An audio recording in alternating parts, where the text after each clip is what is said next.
আপনি তো বাংলাদেশের রাজনীতি নিয়ে নানাভাবে কথা বলেন, আপনার সামাজিক যোগাযোগ মাধ্যম, বিভিন্ন কমিউনিটির অনুষ্ঠানগুলোতে আমরা দেখি, এবং নানাভাবে আপনি বাংলাদেশকে নিয়ে চিন্তা করেন এবং ভাবেন। তো সম্প্রতি যে বাংলাদেশের যে ঘটনাগুলো আমরা দেখছি, সেনাবাহিনী নিয়ে রাজনৈতিক অস্থিরতা, সবকিছু মিলিয়ে কি কি কোন পথে যাচ্ছে বাংলাদেশ, কি মনে হচ্ছে আপনার কাছে? থ্যাংক ইউ সৌরভ ভাই আপনাকে। প্রথমেতে যেটা বলতে চাই সেটা, আমার বয়সের বেশি অংশ সময় আমি এই দেশে, কিন্তু জন্মেছি বাংলাদেশে। ওকে। যেহেতু আমি একজন জন্মসূত্রে বাংলাদেশি, বাংলাদেশের জন্য অবশ্যই মন কাঁদে। আপনি যদি আমার বলেন যে which country I love more in between America and Bangladesh, I will say Bangladesh.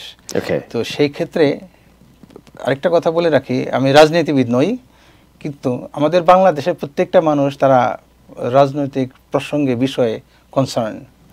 So এই মুহূর্তে বাংলাদেশে যা ঘটতেছে সেটা হইল আমরা এইভাবে আশা করি না, এবং আমাদের নিজেদের কিছু ভুল আছে। আমরা ডক্টর ইউনূসের আমরা যেভাবে সমর্থন দিয়েছি, লাইক ব্লাইন্ড অন্ধ সমর্থন, সেক্ষেত্রে প্রথমেতে যার কয়েকটা কাজ করা উচিত ছিল সেই কাজগুলির ভুলের খেসারত এখন আমরা দিতেছি। আপনি দেখেন, যখন 5ই আগস্ট ঘটলো, 5ই আগস্টের পরে কিছু কিছু জায়গা আছে আপনাদের ক্লিয়ার করা উচিত, পরিষ্কার করার পরে আপনার নেক্সট পজিশনে যাওয়া উচিত।